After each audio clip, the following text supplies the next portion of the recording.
আসসালামু আলাইকুম বন্ধুরা, কেমন আছো সবাই? আশা করছি অনেক ভালো আছো। আমি গত পর্বের ভিডিওতে তোমাদের এই জামাটি কাটিং করে দেখিয়েছিলাম। আজকে জামাটি তোমাদের আমি সেলাই করে দেখাবো, এই গোল জামাটি।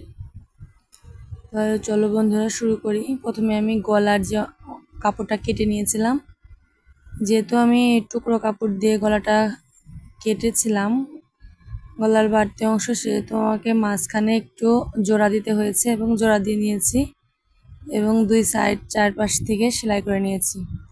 এখন জামাটিকে সিধে পিঠে রেখে এবং গলার ওই কাপড়টিকে উল্টো সাইডে রেখে উপর থেকে এভাবে সেলাই করে নিতে হবে।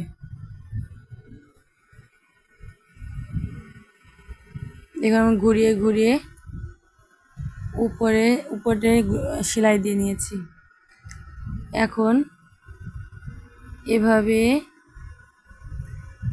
এর উপর দিয়ে আবার চাপ সেলাই দিয়ে নিতে হবে।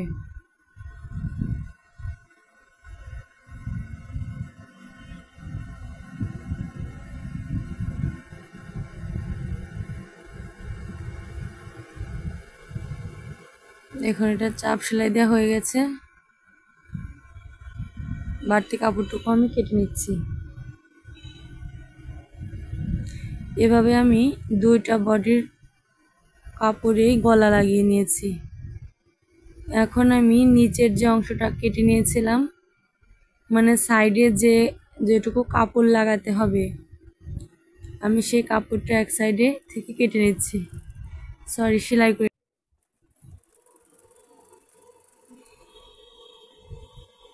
দেখুন আমার দুই পাশে সেলাই করা হয়ে গেছে। এভাবে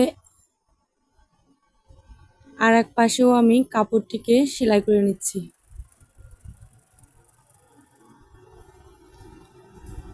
দেখুন এই সাইড ও সাইড দুই সাইডে সেলাই করা হয়ে গেছে এক পার্টের। এখন আমি বডির পার্টের সাথে নিচের পার্টটা যোগ করে দেব।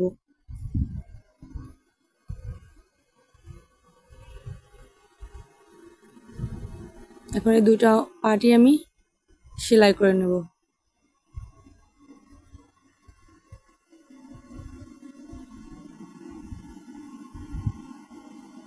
আসলে বন্ধুরা, বোঝানোর কিছু নেই, আমার ভিডিওটি ভালোভাবে দেখলে আপনারা অবশ্যই বুঝতে পারবেন আমি কিভাবে সেলাই করে নিচ্ছি।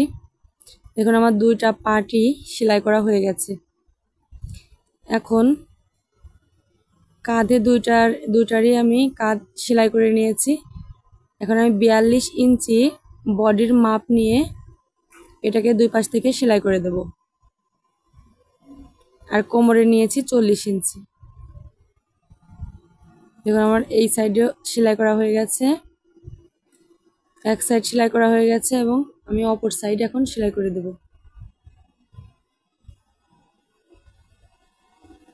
দু সাইডে সেলাই করা হয়ে গেছে। এখন আমি নিচে চিকন করে সেলাই করে দেব।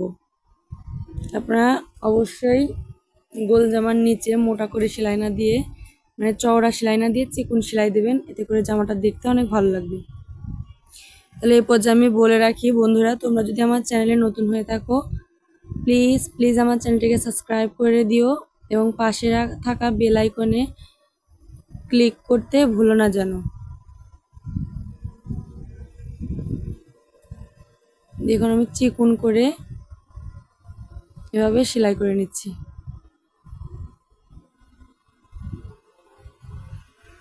ভিডিওটি ভালো লাগলে অবশ্যই ভিডিওতে একটি লাইক দেবে এবং চ্যানেলটিকে সাবস্ক্রাইব করে আমার চ্যানেলের পাশেই থাকবে বন্ধুরা। আমার নিচের দিকে সেলাই করা হয়ে গেছে। এখন আমি হাতার কাপড়টা রেডি করে নেব।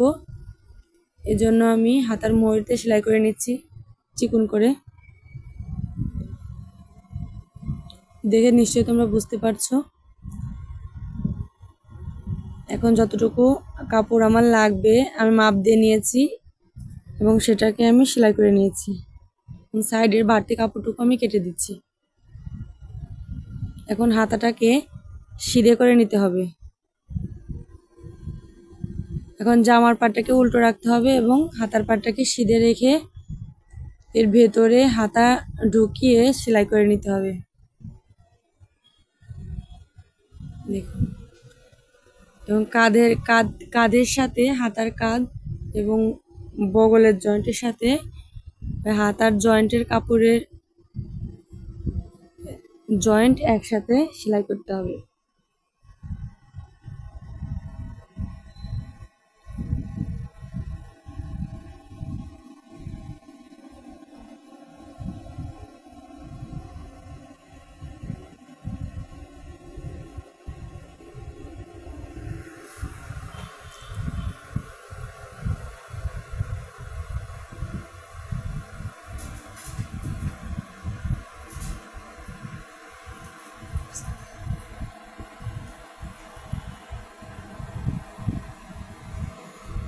দেখুন বন্ধুরা, এভাবে ঘুরিয়ে ঘুরিয়ে সেলাই করে নিতে হবে। আমার একটা হাতা লাগানো হয়ে গেছে, দেখুন কত সুন্দর হয়েছে, দুই পাটির জয়েন্টটা ভালো হয়েছে। এভাবে আমরা অপর হাতাটিও লাগিয়ে নেব। দেখুন আমার জয়েন্টটা একদম পারফেক্ট হয়েছে।